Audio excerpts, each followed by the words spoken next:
Welcome to Monk's Temple. Find your comfortable space now, wherever you are listening. Let your body settle into the surface beneath you. Allow your eyes to close gently, or soften your gaze. Feel the weight of your attention begin to gather here, in this moment, away from the scattered thoughts of the day. We are not beginning a lecture or a lesson tonight. We are opening a space for understanding, for gentle reflection. The wisdom we will explore together comes from a stream of insight that has flowed for over 2,500 years, from the heart of Buddhism, from the profound realizations of the Buddha. These are not rules to bind you, but keys to help you unlock the peace that already resides within you. They are about seeing clearly, not about becoming perfect. So let us start with the simplest thing, your breath. Don't change it. Just notice it. The cool air entering, the warm air leaving. Let this breath be your anchor in the here and now. The Buddha taught that human suffering is often rooted in a simple but profound dislocation. We are rarely where we are. Our bodies inhabit a chair, a bed, a street, but our minds are time travelers. They wander the halls of yesterday, replaying conversations, regretting choices, clinging to memories that have already faded. Or they venture into the imagined corridors of tomorrow, constructing elaborate scenarios of hope and fear, most of which will never come to pass. In doing so, we abandon the only reality that truly exists, the vivid, immediate, alive reality of this very instant. The past is a story, edited and re-edited. The future is a dream, a fantasy. But the feeling of your breath in your lungs right now, that is real. The sound you hear in the distance, that is real. This is the only place where life is actually happening. To miss it is to miss your life. Think of it like this. You are a guest at a magnificent, ever-changing feast. Each moment presents a new dish, a unique flavor, a different aroma. But instead of tasting what is on your plate now, you are either staring at an empty plate from yesterday, mourning the meal that is gone, or you are anxiously reading tomorrow's menu, worrying if you'll like what is served. The present offering grows cold, untouched. The Buddha's practice of mindfulness is the gentle art of turning your full attention to the plate in front of you. It is tasting this single bite. Noticing its texture, its temperature, its subtle sweetness or bitterness. It is putting down the memory and the menu. The meal may be simple or complex, pleasant or challenging. But it is nourishing because it is real. In that reality, there is a sustenance that nostalgia and anticipation can never provide. I learned this not on a meditation cushion but in a traffic jam. It was a long, frustrating line of cars, barely moving. My mind was a storm of irritation, rehearsing my tardiness, blaming other drivers, dreading the consequences. The frustration was a physical heat in my chest. Then, out of sheer exhaustion, I stopped fighting. I let my eyes really see. I noticed the pattern of rain on the windshield, how each drop gathered others and traced a unique, shimmering path downward. I listened to the rhythm of the wipers, swish-thump, swish-thump. I felt the steady, warm air from the vent on my hands. For those few minutes, I was not in a traffic jam. I was simply aware, of patterns, of sounds, of sensations. The irritation didn't vanish, but it shrank. It became just one small thing in a vast field of present moment experience. The problem of being late was still a thought, but the reality was the rain, the sound, the warmth. That was the feast. And I was finally eating it. The Buddha didn't teach presence to make us passive. A mind rooted in the now is the most responsive and wise mind possible. It sees what is clearly, without the fog of past resentment or future anxiety, and from that clarity, the right action naturally emerges. Long before an event touches your life, your mind has already interpreted it, colored it, given it meaning. The Buddha emphasized that the mind is the forger of your entire reality. It is not a blank slate but an active artist, constantly painting landscapes over the raw canvas of sensory experience. It uses pigments from your past, brushes of your expectations, and the chiaroscuro of your fears. Two people can hear the same critical comment. One hears a devastating condemnation and feels crushed. The other hears clumsy feedback from a stressed person and feels a flicker of irritation, then moves on. The words were the same. The worlds created inside were galaxies apart. We live inside these paintings and believe them to be the absolute truth. If the painting is dark, we believe the world is dark. There was a period in my life when my inner artist was obsessed with one color, the deep gray of inadequacy. Every situation became a fresh canvas for this theme. A quiet moment alone wasn't peace, it was proof of isolation. A friend's brief, distracted greeting wasn't just a busy day, it was evidence I was unimportant. I lived in a gallery of these gloomy works, feeling the chill and loneliness they depicted. The turning point was a moment of sheer weariness. Staring at yet another mental painting of failure, I suddenly wondered, who is the painter? That question created a tiny crack of space. I saw that the hand holding the brush was familiar, it was my own patterns of thought, my old stories, my fears. The painting wasn't reality, it was one interpretation. The practice the Buddha taught, mindfulness, is stepping back to watch the painter at work. You observe the choice of colors, there's the not good enough gray. There's the catastrophe black. You see the brushstrokes as they are applied. And in that seeing, you are no longer lost inside the painting. You realize you are the awareness witnessing the art being made. This doesn't erase difficult feelings, but it robs them of their ultimate authority. A stormy painting loses its power to terrify when you know you are the sky, vast and untouched, in which the storm is happening. If this way of seeing brings a sense of relief or spaciousness to your evening, consider allowing Monk's Temple to be a companion on your journey. Subscribing is like lighting a quiet lamp in your inner world. It makes it easier to find your way back to this perspective when the paintings grow dark.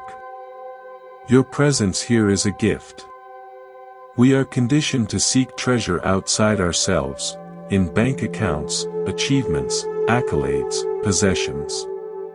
We believe peace will arrive once we secure the next thing. The Buddha, with compassionate insight, revealed a different economy. He taught that the greatest treasure, the most secure and lasting wealth, is a mind that is calm, clear, and unshakable. A troubled mind will turn a palace into a prison of paranoia. A serene mind can turn a humble room into a sanctuary of profound peace. External riches come with fear, fear of loss, fear of insufficiency. Inner stillness comes with freedom, freedom from dependency on the ever-changing winds of circumstance. Imagine your mind as a lake. When the surface is churned by strong winds, the winds of desire, anxiety, anger, excitement, the water becomes muddy and turbulent. You cannot see the depths. You cannot see the beautiful stones and life below. Everything is a confusing, agitated swirl. Now imagine the winds gradually settling. The turbulence ceases. The sediment sinks. The water becomes still, clear, and transparent. You can now see all the way to the bottom. You see the truth of the lake, its depth, its quiet life, its inherent peace. The lake hasn't changed its nature, it has simply returned to its natural state of clarity when the disturbing forces are calm. The Buddha's path is about learning to let the winds of our reactive thoughts and emotions settle. Practices like meditation aren't about stopping thought, they are about stopping our struggle with thought, allowing the mind's natural clarity to emerge. This inner stillness is not boring emptiness. It is a vibrant, intelligent fullness. It is the space from which wise responses arise, rather than frantic reactions. I met this truth in the form of a retired bookbinder who lived in a single, sunlit room. His worldly possessions were few, his tools, his books, a simple bed, a kettle. Yet, to sit with him was to step into a profound atmosphere of richness. His movements as he repaired a torn manuscript were slow, precise, utterly absorbed. He spoke little, but when he did, his words carried weight and kindness. A crisis in the neighborhood or a personal disappointment would arise, and while he would respond with practical help or quiet sympathy, his inner center remained undisturbed, like the deep, still water below a surface ripple. His wealth was not in what he owned, but in what he no longer needed: constant stimulation, validation, or control. He possessed a calm mind, and that made him, in the Buddha's sense, truly wealthy. He carried his sanctuary within him, and no one could ever repossess it. Let us continue our journey inward, here in the quiet space of Monk's Temple. Settle back into your body, noticing the gentle rhythm of your breath. There is nowhere to go, nothing to achieve in this moment. Just this soft awareness, this listening presence. We are exploring the pathways to peace laid out in the timeless wisdom of the Buddha, not as a distant philosophy, but as a living truth to be felt in the heart. In this part, we will look at the chains we forge from desire, the strength found in meeting difficulty with openness, and the radical freedom of self-knowledge. Let us begin. We live in a world that shouts, more. More success, more comfort, more love, more security. We are taught that happiness is the prize waiting on the other side of our next achievement or acquisition. The Buddha, with the eye of a physician diagnosing a chronic illness, identified the root of much of our discontent. Not the lack of things, but the endless, grasping nature of desire itself. Desire is not the same as a healthy need. A need, like hunger, can be met. Desire is like a ghostly hunger that shifts its object. Once you have the new car, it whispers for a newer model. Once you have the recognition, it craves greater fame. It is a thirst that cannot be quenched by drinking salt water, it only intensifies the thirst. This perpetual reaching keeps our minds in a state of restless dissatisfaction, forever leaning into a future that never quite delivers lasting peace. Imagine your mind as a room. Contentment is the spacious, airy feeling of that room. Every new desire that arises from habit, comparison, or fear is like bringing in another piece of furniture. A chair of, I need that promotion, a heavy cabinet of, I must be admired, a cluttered table of, I should have a different life. At first, the room can accommodate it. But slowly, relentlessly, the furniture accumulates. The space to move, to breathe, to simply be, disappears. The room becomes cramped, oppressive, cluttered with the dusty artifacts of endless wanting.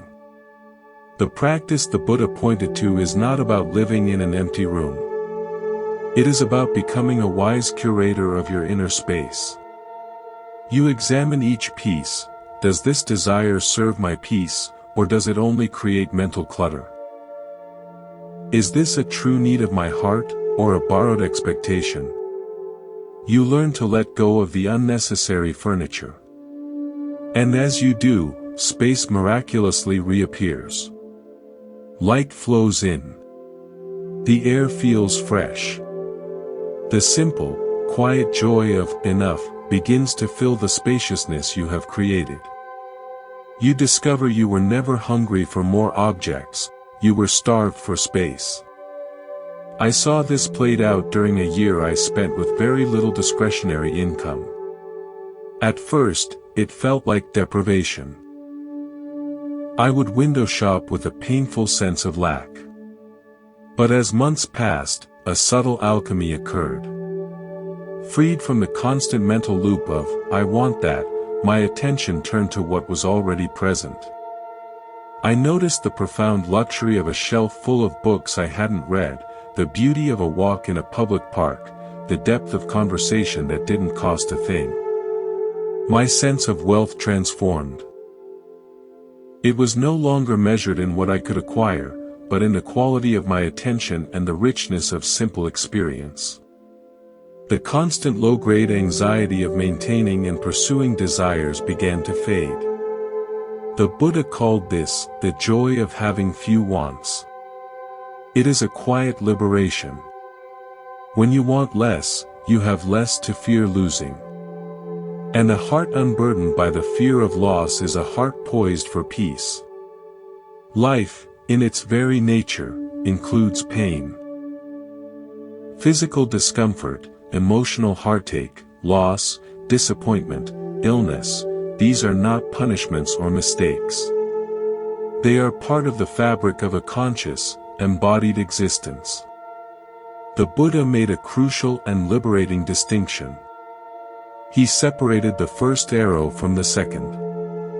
The first arrow is the initial, unavoidable pain of life, the stubbed toe, the harsh word, the failure.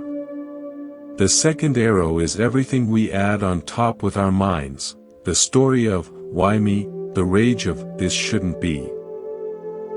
The dread of, this will never end. The second arrow is our resistance, our non-acceptance of the first. The Buddha taught that while we cannot always avoid the first arrow, we can learn to stop shooting the second arrow into ourselves. Most of our suffering is self-inflicted in this way.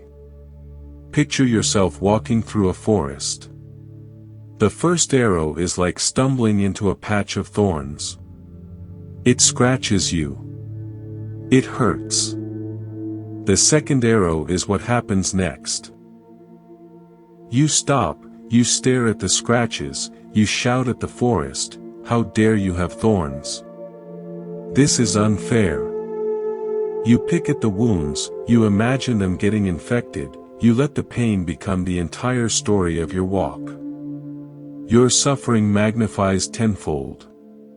Acceptance is a different response.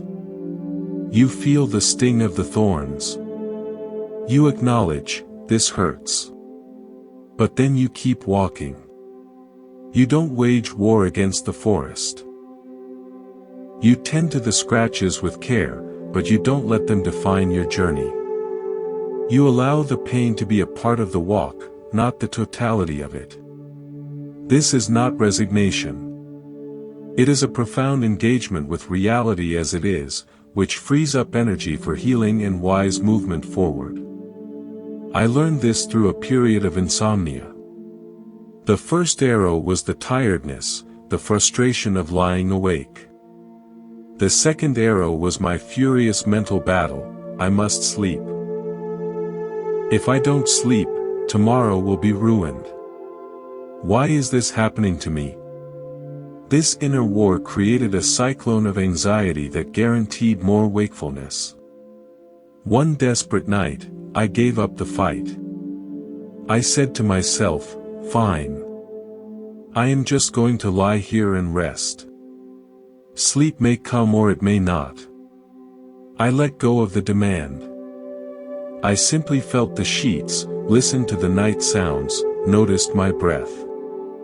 The resistance vanished. The suffering, the frantic, secondary layer of panic, dissolved. The tiredness remained, but it was just a sensation, not a catastrophe. And in that peace, sleep eventually found me. The Buddha's path is about developing the courage to feel the first arrow fully, without adding the storyline of the second. This turns pain from an enemy that must be destroyed into an experience that can be met, held, and allowed to pass.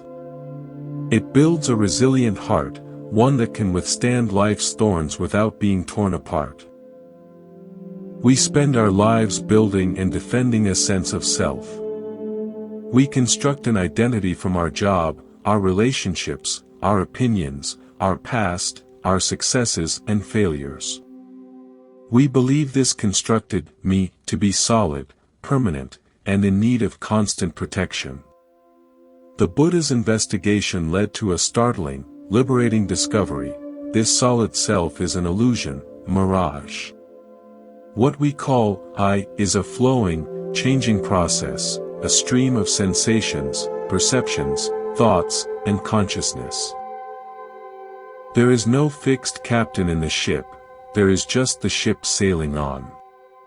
The problem is not that the ship exists, but that we desperately cling to the idea of a separate, unchanging captain, and then suffer when the ship encounters storms or changes course. True freedom, the Buddha taught, comes not from building a better captain, but from realizing there never was one to begin with. This is the knowledge of anatta, or not self. Imagine you are watching a movie. The story is compelling. You identify with the hero, you feel their joy and fear. For those 2 hours, their life feels like your life. But when the credits roll, the lights come up, and you remember, you are the one sitting in the seat, watching. You were never actually in danger, you were never actually the character. Our daily lives are like that movie. We are so absorbed in the character, our personal drama, our roles, our story, that we forget we are the awareness watching it all unfold. Self-knowledge, in the Buddha's sense, is the moment the lights come up. It is the recognition that you are not your thoughts, you are the one aware of thoughts. You are not your emotions, you are the space in which emotions arise and fall. You are not your body, you are the consciousness that knows the body. This is not a loss of identity, it is the discovery of your true, boundless nature.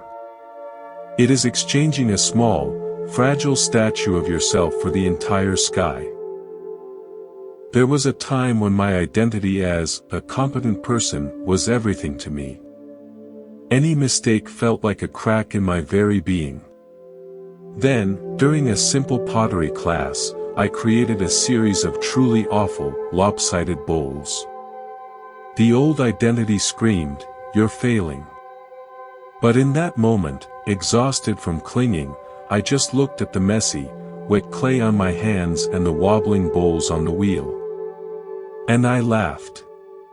A real, unforced laugh. In that laughter, the statue of the competent one shattered. And what was left? Just a person with muddy hands, in a room, experiencing the texture of clay and the sound of a laugh. It was incredibly light. I hadn't become incompetent, I had simply stopped confusing my worth with an outcome. I saw the character in the movie fretting, and I, the watcher, found it funny. That was a taste of freedom. From that space, I could choose to keep trying to center the clay, not because I had to be good, but because it was interesting to try. The Buddha taught that this investigation into the nature of self is the direct path to liberation. When you stop defending a mirage, all that energy becomes available for living, fully, openly, and without fear. Let us move deeper into the sanctuary of Monk's Temple. Allow your awareness to soften further, like a gentle mist settling over a still pond. There is no urgency here, only the unfolding of understanding. We are walking the ancient path of insight, following the trail blazed by the Buddha's own awakening. The teachings we explore are not abstract ideas, but living truths that, when touched, begin to transform our relationship with life itself. In this space, we will contemplate the subtle poison of comparison, the generative power of a compassionate heart, and the quiet insight that peace is not a destination, but a manner of traveling. Rest into your breath. Let it be your guide. We live in a world of mirrors, constantly reflecting the images of others back to us. It is a natural, yet often painful, human tendency to measure our own journey against the highlight reels of those around us. We compare our behind-the-scenes struggles with their curated successes, our internal chaos with their external composure. The Buddha saw this habit of comparison as a profound source of unnecessary suffering. It is a distortion of reality, like comparing the growth of an oak tree to the flight of a hawk. Each has its own nature, its own timing, its own purpose. To judge the oak for not soaring is to misunderstand life itself. Comparison pulls us out of our own experience and into an imaginary competition we can never win, for we are competing with illusions, with fragments of a story we were never meant to live. Imagine two seeds fallen in the same forest.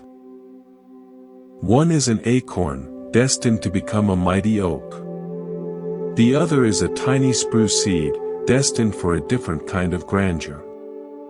The acorn looks at the spruce seedling and thinks, "Why am I so large and slow? Why is it so slender and pointed?" The spruce looks at the acorn and worries, "Why are my leaves not broad and generous? Why does it seem so solid?" Each, in its comparison, fails to appreciate its own innate design, its own perfect way of being a tree. Their suffering is not about their true growth, but about their misplaced attention. The Buddha's way is to pull your attention back to your own soil, your own roots, your own stretch toward the sun. Your life is not an error for not matching another's. It is a singular expression of causes and conditions, unfolding in a rhythm that belongs to you alone. When you tend your own garden without looking over the fence, contentment takes root. I witnessed the end of comparison in my own life through a friendship. A dear friend and I began studying meditation at the same time. She took to silence like a natural, sitting for long periods with apparent ease. I, on the other hand, was fidgety, my mind a riot of planning and memory. I began to measure myself against her stillness, feeling like a failed student. Our conversations became strained because I was hiding my inferior experience. Finally, I confessed my frustration. She listened, then smiled softly. "When I sit," she said, "I feel like I'm in a room with 100 radios all playing different stations. My struggle is inside. You just see me not moving." Her honesty was a lightning bolt. I had been comparing my inner turmoil to her outer stillness, a complete fiction. My path was to work with a busy mind. Hers was to work with a crowded, noisy one. They were just different. From that moment, my practice became my own. I stopped looking at her cushion and started feeling my own breath. The relief was immense. The energy wasted on comparison became fuel for genuine growth. The Buddha taught that happiness grows in the soil of self-acceptance, fertilized by the compost of our own unique challenges, not in the barren ground of measuring ourselves against others. We often approach compassion as a transaction, a moral duty, or a drain on our resources. We think, "I will be compassionate when I have enough for myself." The Buddha revealed a radical truth: compassion is not something you give away. It is something that grows within you and, in its growth, transforms your entire experience of being alive. A heart turned inward, concerned only with its own protection and gain, is a small, dark, and lonely room. A heart that turns outward with care, that wishes for the relief of suffering in others, suddenly finds its walls dissolving. The room becomes an open field under a wide sky. Compassion is the act of opening the windows of the heart. It does not mean foolishly allowing others to harm you. True compassion, as taught in Buddhism, includes wise discernment and fierce protection when needed. It means you refuse to let another's pain or negativity poison your own wellspring. You can say no with clarity, without hatred staining your soul. Think of your capacity for care as a flame.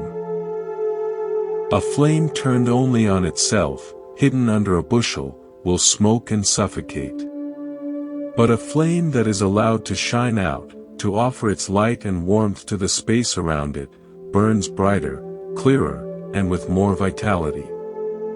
It is not diminished by sharing its light, its nature is to illuminate. When you feel resentment or coldness towards someone, it is like smothering your own flame. It creates heatless smoke that chokes you. A simple wish for their well-being, even if from a distance, is like lifting the bushel. Your own light breathes and grows. This is why the Buddha taught loving-kindness meditation. It is not merely a ritual for others, but a vital practice for cleansing and expanding your own heart. This lesson came to me not through grand charity, but through a daily irritation. For years, I had a neighbor whose dog barked relentlessly every morning at dawn. My reaction was a tight knot of anger. I'd lie in bed fuming, constructing stories about his negligence. My day often soured from the start. One morning, in the midst of my silent rant, a different thought surfaced. What if he's not a monster? What if he's an elderly man, lonely, perhaps hard of hearing, and the dog is his only companion? I didn't know if it was true, but the act of imagining a scenario of struggle, not malice, changed everything. The anger didn't vanish, but it softened into a kind of weary compassion. The barking was still annoying, but it no longer felt like a personal attack. The knot in my chest loosened. I had, for a moment, lifted the bushel from my own flame. Later, I saw him struggling with groceries and held the door. He thanked me, and his face was just a tired, old face. The dynamic shifted forever. I had freed myself from the prison of my own resentment. The Buddha taught that a heart free of hatred rests easily. Compassion is the practical method for that liberation. Our culture is built on the premise of pursuit. We are taught to chase happiness, love, success, meaning, as if they are elusive butterflies flitting just ahead of us.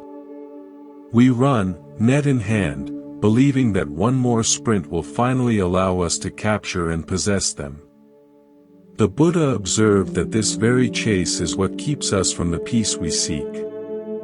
It places our fulfillment in a future moment, making the present merely a stepping stone, inadequate and incomplete.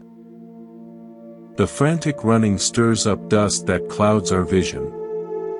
He offered a different paradigm: stop chasing. Tend the garden. Create the inner conditions of peace, calm, acceptance, kindness, presence, and what you are chasing will often come and settle in your garden of its own accord. Peace is not the prize for winning the race. Peace is the fertile soil in which all true fulfillment grows. Envision a person standing by a clear, quiet pond, desperate to see the moon's perfect reflection. They keep stirring the water with a stick, trying to make the reflection appear. The more they stir, the more turbulent and muddy the water becomes, and the more fragmented and distant the moon's image seems. The Buddha's advice is to put the stick down. Be still. Let the mud settle. Let the water become clear and calm by its own nature. And then, without any effort on your part, the perfect, whole reflection of the moon will appear on the surface. Your mind is the water. Your frantic striving is the stick. The happiness and peace you seek is the moon's reflection, which can only appear in stillness. You cannot force it into being, you can only create the clarity that allows it to be seen. For decades, I chased a specific idea of a meaningful life. It involved certain achievements, a particular kind of impact, recognition from specific circles. I rowed my boat furiously toward that horizon. The striving created a constant background anxiety, a feeling of never being quite there. During a period of forced stillness after an illness, the rowing stopped. I was just still. In that stillness, stripped of my chasing identity, I noticed small things. The kindness of the person who brought soup. The way the light moved across the wall. The simple satisfaction of a deep breath without pain. A quiet, unshakable peace emerged. Not as an achievement, but as the fundamental nature of the mind when it isn't churning. From that peace, a new understanding of meaning arose, one based on connection and presence, not on legacy or accolades. The things I had chased began to reorganize themselves around this new center, not as goals, but as natural expressions of a peaceful heart. The Buddha taught that peace is the precursor. Cultivate the soil of inner stillness with patience, and the flowers of happiness will bloom in their own time, in their own way. As we continue, let your awareness be like a soft blanket, wrapping gently around your experience. There is no need to grasp or hold tightly to anything we explore. These are not concepts to be memorized, but truths to be felt, echoes of the Buddha's own liberation that resonate through time, inviting us to our own freedom. In this part, we will look at the freedom found in releasing control, the wisdom of moderation, and the profound intimacy of simply being aware. Settle in. Listen with your whole being. We confuse control with security. We believe that by managing outcomes, dictating behaviors, and clinging to plans, we can build a fortress against the uncertainties of life. The Buddha taught that this very grasping is the source of our deepest anxiety. It is like trying to hold water in a clenched fist. The tighter you squeeze, the more slips through your fingers. True security, he revealed, is not found in controlling the river, but in learning to swim with its current. Letting go is not weakness, apathy, or giving up. It is the courageous act of releasing the illusion that we were ever in control to begin with. It is exchanging the exhausting posture of a fortress commander for the fluid grace of a sailor who trusts the sea and his own ability to navigate it. Consider a tree in a storm. The young, rigid sapling fights every gust. It strains, cracks, and may snap. The ancient, flexible willow bends deeply. It sways with the wind, its roots holding firm, its branches offering no resistance. When the storm passes, the willow is still there, perhaps with a few less leaves, but fundamentally intact and at peace. Our attempt to control life is the rigidity of the sapling. Letting go is the wisdom of the willow. It is not that the willow doesn't care about the storm. It has simply learned a more intelligent way of being in relationship with powerful forces. It yields where it must, holds where it can, and in that dynamic balance, finds its resilience. The Buddha's path cultivates this inner flexibility. You care deeply, but you do not cling. You act thoughtfully, but you are not attached to a specific result. You love fully, without the demand that love must look a certain way or last forever. I learned this from a master potter. I was struggling at the wheel, trying to force a lump of clay into a perfect, symmetrical vase. My hands were tense, my will insistent. The clay wobbled, collapsed, and became a sad, twisted thing. The master placed his hands over mine. "You are fighting the clay," he said softly. "You must have a conversation with it. Feel what it wants to become. Guide it, don't command it." He helped me center the clay not through force, but through a gentle, persistent, listening pressure.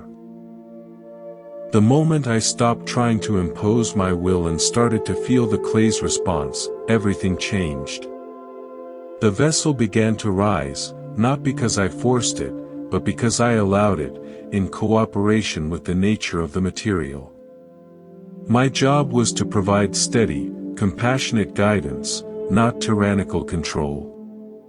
The resulting bowl was not perfect, but it was beautiful and whole. The Buddha's teaching on non-attachment is just that. A shift from commanding life to engaging in a wise, responsive conversation with it. You release your grip on the outcome and invest fully in the integrity of your response. In that release, a profound and authentic strength is born. The image of Buddhism as a practice of extreme asceticism is a common misunderstanding. The Buddha's own history is the key. He first indulged in princely luxury, then swung to the opposite extreme of severe self-denial, starving and punishing his body. He found that neither path, indulgence nor mortification, led to the end of suffering. From this, he discovered the middle way, a path of balance, moderation, and wise discernment. It is not about rejecting the world's pleasures, but about relating to them without being enslaved by them. It is about nourishing the body and mind without being addicted to comfort.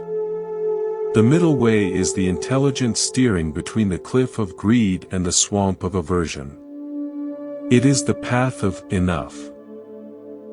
Imagine you are tuning a stringed instrument. If the string is too loose, it produces no clear note, only a dull thud. If you wind it too tight, it strains, sounds shrill, and may snap. Only when the tension is just right, neither too slack nor too tight, does the string produce a beautiful, resonant, harmonious tone. Your life is that instrument. A life of lazy indulgence is the slack string, lacking vitality, direction, and clarity. A life of harsh self-denial and striving is the over-tight string, filled with strain, anxiety, and the potential for breakdown. The Buddha's middle way is the art of tuning your life to that point of balanced tension where action is effective without being desperate, where enjoyment is sweet without leading to craving, where discipline is supportive without being punitive. It is the path where you can truly hear the music of your own existence. I encountered this balance in the routine of a monastery cook. He prepared delicious, nourishing meals for the community. He took clear joy in the colors of vegetables, the aroma of spices, the act of feeding others. Yet, he himself ate simply and moderately. I asked him once if it was difficult not to overindulge, surrounded by such good food. He smiled. "The first bite is for taste," he said. "The second is for nourishment. After that, I am just feeding a ghost, the ghost of more. I stay with the first two." His practice was not one of grim denial, but of attentive, appreciative presence. He fully experienced the pleasure, then recognized the point where pleasure would tip into the burden of excess. He walked the middle way naturally. He enjoyed the world without being owned by it. The Buddha taught this as the path to freedom. It is not about constructing a list of forbidden things, but about developing the mindful awareness to know what is enough for your genuine well-being, moment by moment. This aware moderation creates a light, unburdened heart.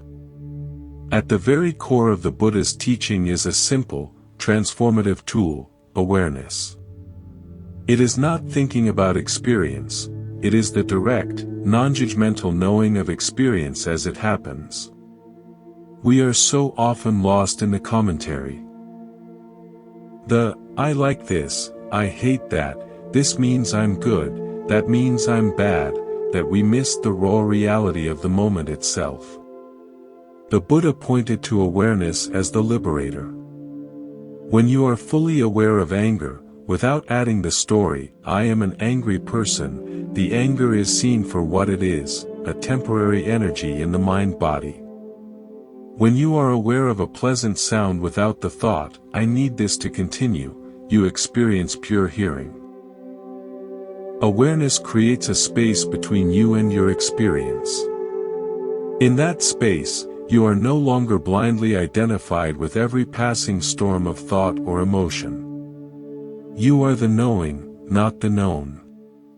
Think of your mind as a movie screen. Thoughts, feelings, and sensations are the projected images, dramatic scenes, scary monsters, beautiful landscapes.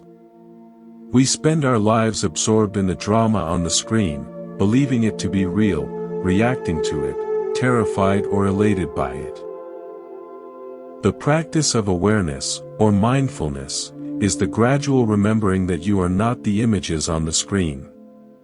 You are the screen itself, the pure, white, silent, receiving surface upon which all the dramas play out. The screen is never harmed by a scary monster. It is never improved by a beautiful sunset. It simply allows all images to appear and disappear. When you touch this truth, even for an instant, a profound relaxation occurs. The weight of being the character in the drama lifts. You realize you are the spacious, aware presence that holds all the passing shows of life. This is the doorway the Buddha called liberation. I had a glimpse of this during a moment of intense fear. I was about to step onto a stage, and a wave of panic seized me, racing heart, shallow breath, the voice of dread screaming, "You can't do this." In the past, I would have become that panic. This time, a sliver of awareness appeared. A small, quiet part of me simply noted, this is fear. These are sensations of tightness and heat. These are thoughts of failure. I didn't try to make the fear go away. I just acknowledged its presence, as one might acknowledge a loud, agitated guest in one's home. The moment I did that, the identification broke. I was no longer just the fear, I was also the awareness witnessing the fear. The fear didn't vanish, but its power to paralyze me did. It became a manageable energy in my body, not the definition of my being. I walked onto the stage. The Buddha taught that this capacity for bare awareness is our innate freedom. It is not something to build, but something to uncover by ceasing to clutter it with our judgments and stories. It is the still, clear knowing at the center of the cyclone, and it is always, already here. Let the outside world fade to a soft murmur as we journey deeper into the heart of understanding. The Buddha's wisdom is not a single light, but a prism. Turning in the light of our attention, it reveals many colors of truth, all essential, all part of one clear beam. In this space, we will explore the quiet power of gentleness, the illumination of perspective, and the deep rest that comes from ending the inner war. Allow yourself to be carried by the flow of these reflections. Breathe, and listen. We are taught that power is loud, forceful, and controlling.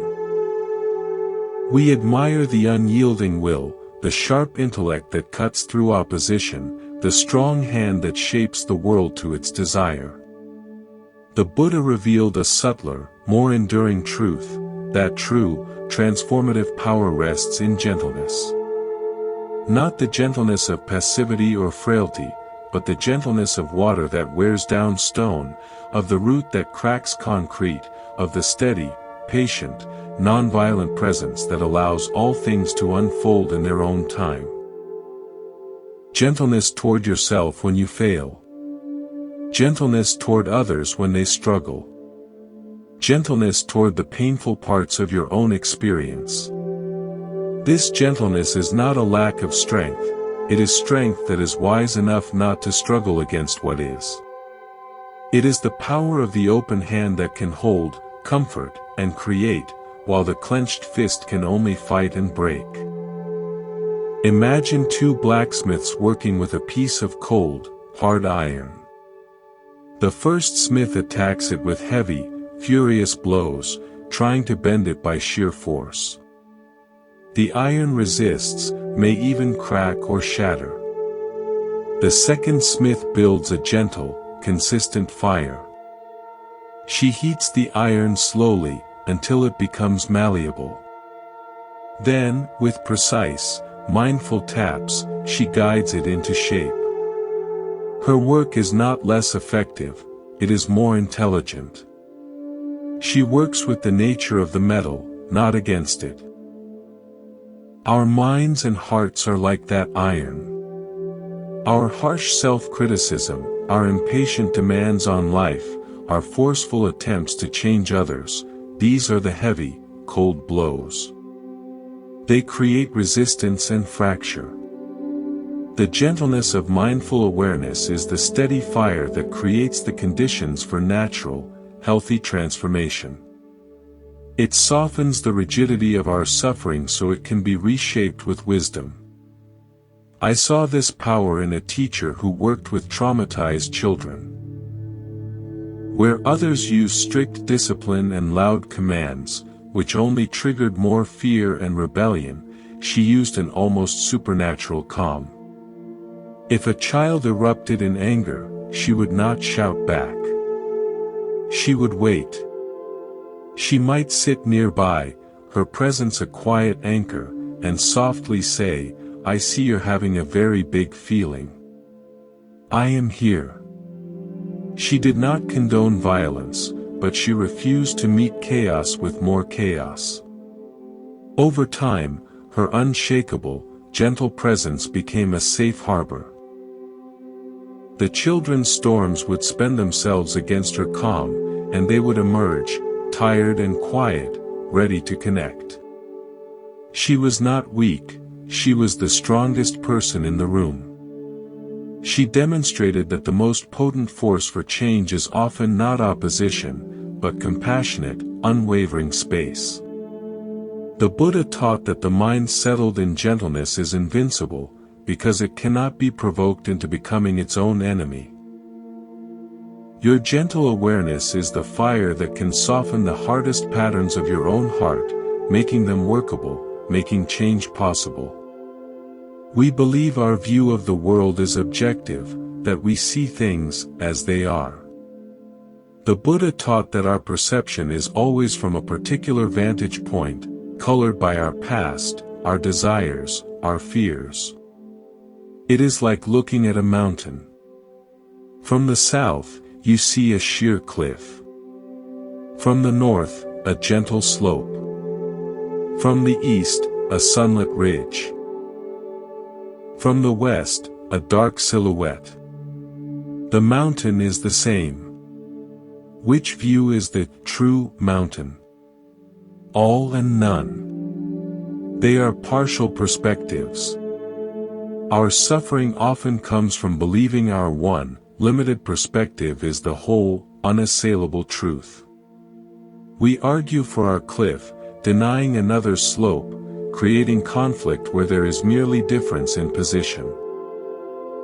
Wisdom involves the courageous effort to walk around a mountain, to try and see from other vantage points, not to find the one right view, but to understand the vastness and complexity of the whole.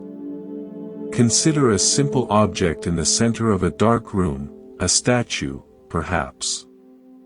5 people stand around it, each with a single flashlight. One shines a light on the face, and says, "It is a wise, calm face." Another shines a light on the raised fist, and says, "It is a symbol of anger and power." A third illuminates the flowing robes, and says, "It is a thing of beauty and grace." They are all describing the same statue, yet their descriptions seem to contradict. They are not lying, they are reporting the truth of their limited beam of light. Our minds are like those flashlights. Our conditioning, our history, our current mood, these are the beams that illuminate only a part of the whole reality. The Buddha's path encourages us to be curious about the other beams. To ask, what part of this situation am I not seeing? What would this look like from the other person's position? This doesn't mean you abandon your own truth, but you hold it more lightly, knowing it is a truth, not the truth. This understanding saved a long-standing friendship of mine. We had a bitter disagreement about a mutual friend's actions. I was convinced of my interpretation, seeing only betrayal and selfishness. My friend saw the same events as fear and confusion. We were at an impasse, each certain the other was blind. Remembering this teaching, I made a conscious effort. I put my flashlight down. I tried, genuinely, to stand where she was standing, to see through the lens of her history and her compassion. I didn't have to agree with her final assessment, but I allowed myself to see the raised fist and the flowing robes, not just the face I was focused on. The situation didn't magically resolve, but my inner conflict about it did. I saw it was complex. My rigidity softened. When we next spoke, I could say, "I see why you see that." It was enough. The argument ended. The friendship continued. The Buddha taught that right view is the beginning of the path. Often, right view simply means acknowledging that your view is partial, and opening yourself to a larger, less personal, more compassionate perspective. We operate under a fundamental misunderstanding. We believe peace is something we will achieve once we finally solve our problems, fix our flaws, or arrive at a better circumstance. So we struggle. We struggle against our own nature, against other people, against the flow of life itself. The Buddha pointed out that peace is not the result of winning the struggle. Peace is what appears when we stop struggling. It is the natural state of the mind when it is no longer at war with what is. Think of a pond whose surface is churned by wind. The water is agitated, unclear. We might try to smooth it by pressing down on the waves with our hands, a futile struggle that only creates more disturbance. Peace is not achieved by winning a fight with the wind. Peace is what happens when the wind stops, and the water, by its own nature, becomes still, clear, and reflective. Your task is not to fight the winds of thought and emotion, but to cease adding the fuel of your resistance to them. Picture yourself trying to sleep in a room with a persistent, buzzing fly. You lie there, getting more and more agitated. You curse the fly, you toss and turn, you plot its demise. Your struggle against the fly creates a storm of tension that makes sleep impossible. Now imagine a different response. You acknowledge the buzz. You accept, with a sigh, that there is a fly in the room. You might even open the window.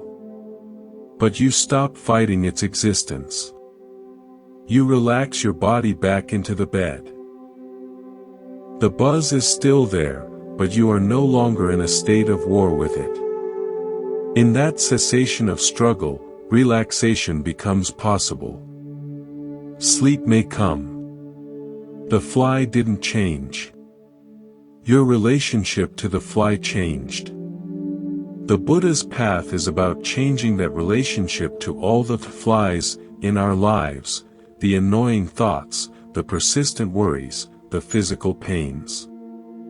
We learn to stop declaring war on our experience. We learn to let it be, and in that allowing, the inherent peace beneath the struggle is revealed. I lived with chronic back pain for years. My life became a struggle against it. I researched, I tried every therapy, I grew angry and depressed when it flared up. The pain was the fly, and I was in a constant, exhausting battle.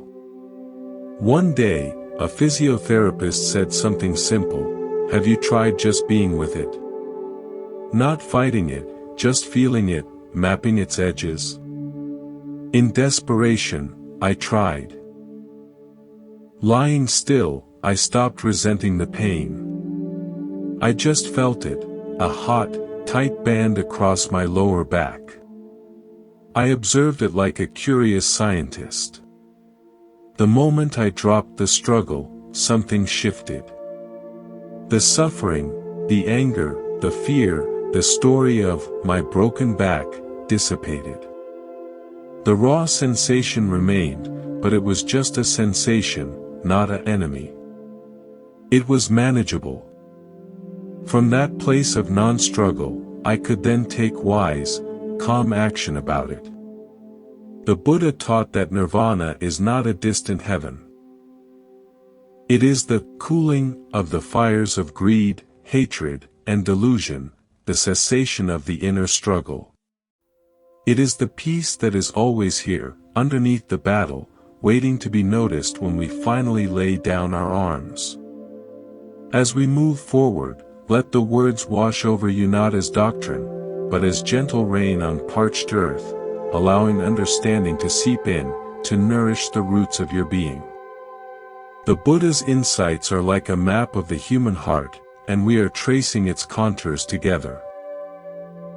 In this segment, we will explore the freedom of simplicity, the courage of acceptance, and the transformative light of conscious attention. Settle in, and let us begin.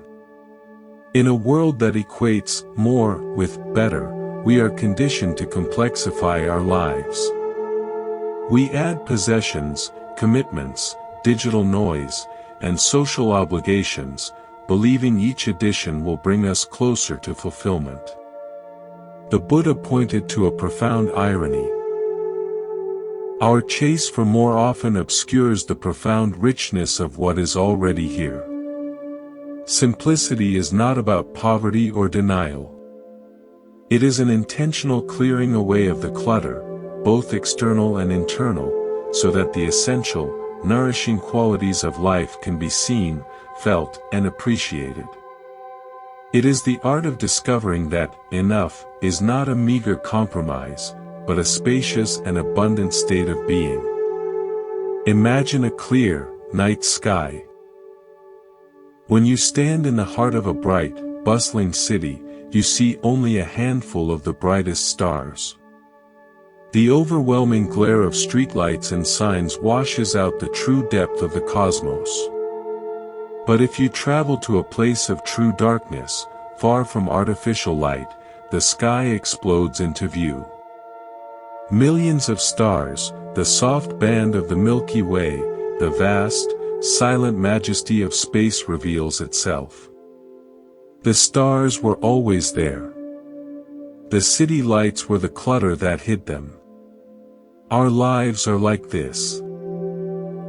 Our mental clutter, the constant wanting, comparing, planning, worrying, creates a glare that washes out the simple, star-like truths of peace, presence, and connection. The practice of simplicity is the journey away from the mental city lights. It is consciously turning down the noise of non-essential desires and distractions, so that the innate brilliance of this present moment can shine through in its full, awe-inspiring depth.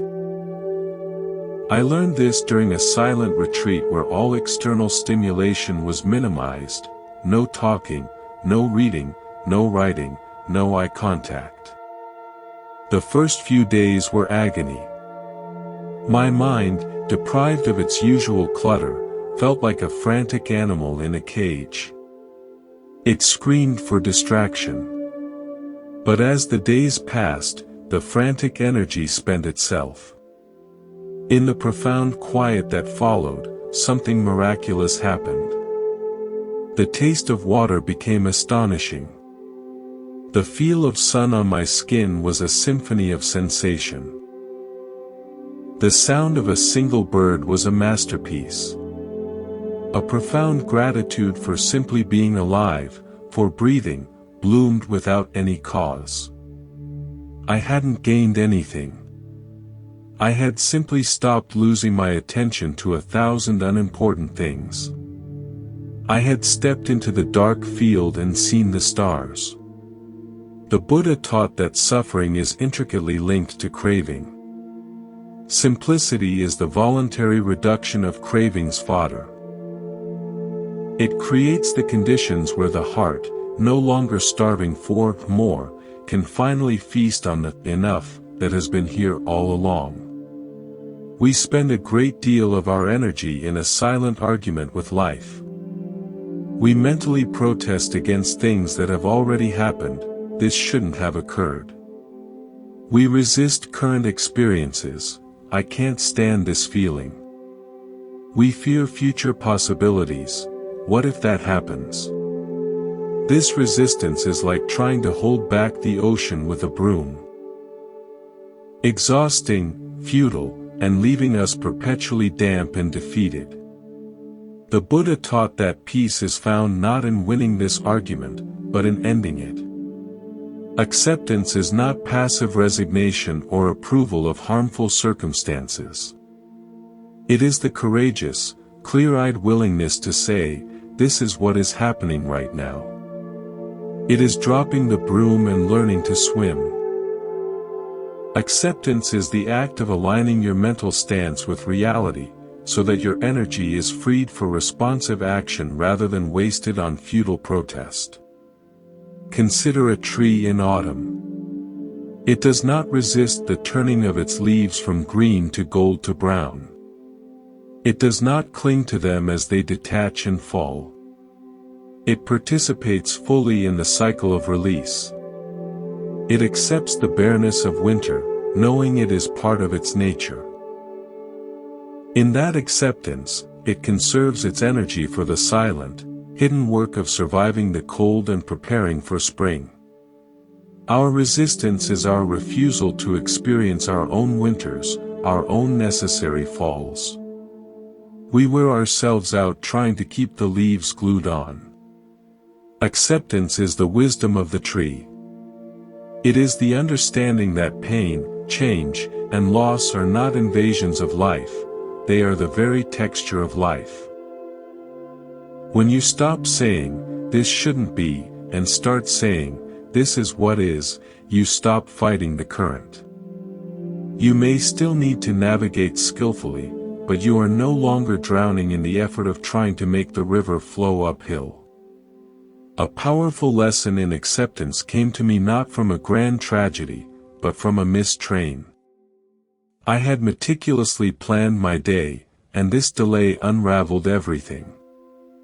I stood on the platform, a tight ball of fury and frustration. I was mentally shouting at the train company, at time itself. Then, I remembered a teaching: what is the reality of this moment? The reality was, I am on a platform. The train is late. The sun is warm. I am breathing. Nothing more. The stories of ruined plans and wasted time were my resistance. I consciously let them go. I leaned against a pillar, felt the sun on my face, and watched the pigeons. The frustration dissolved, replaced by a simple, slightly weary calm. The situation hadn't changed, but my suffering in it had ended. I had accepted the moment. From that calm, I could then think clearly about my next steps. The Buddha taught that pain is inevitable, but suffering is optional. Acceptance is the key that unlocks that option. It turns a problem you are fighting against into a situation you are simply meeting. Where you place your attention determines the world you inhabit. We often drift through our days on autopilot, our attention hijacked by past regrets, future worries, or the endless stream of digital stimuli. The Buddha emphasized that mindful attention is the most powerful tool we possess for transforming our lives. It is not about thinking harder, but about seeing clearer. When you place a bare, non-judgmental attention on a moment of anger, it begins to lose its solidity. You see it as a constellation of physical sensations and fleeting thoughts. When you place full attention on a simple act like washing a dish, it can become a meditation on warmth, movement, and care. Attention is the light of consciousness. What it illuminates, it transforms. A dark room is just a space until you shine a light in it, then, it becomes a place you can navigate, understand, and perhaps even cherish. Picture two photographers in the same city slum. The first photographer focuses only on the piles of garbage, the broken windows, the faces etched with hardship. His album tells a story of despair. The second photographer also sees those things, but she also focuses her lens on the flower growing in a cracked pot on a windowsill, the laughter of children playing a game with a homemade ball, the elderly woman sharing her bread with a stray cat. Her album tells a story of resilience and dignity amid difficulty. The slum is the same. The difference is in the focus of attention. Your mind is that camera. You have the choice, moment to moment, where to focus the lens of your awareness. The Buddha's training in mindfulness is the training to choose your focus, to direct your attention away from the habitual tracks of complaint and worry, and toward elements of experience that nourish wisdom and peace, even if those elements are as simple as the breath or the sensation of your feet on the ground. I practiced this during a difficult period of family conflict.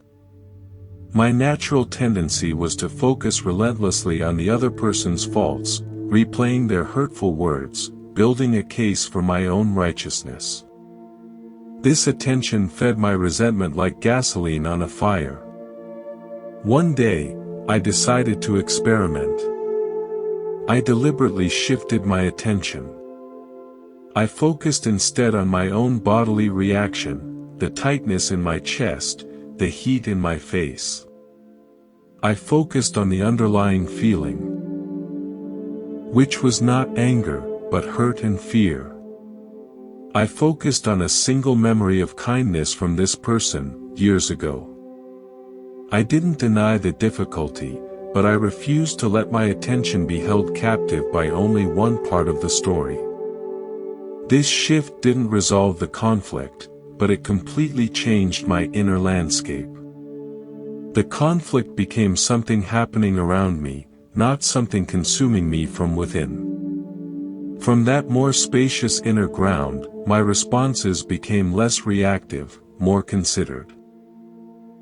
The Buddha taught that what you frequently ponder becomes the inclination of the mind.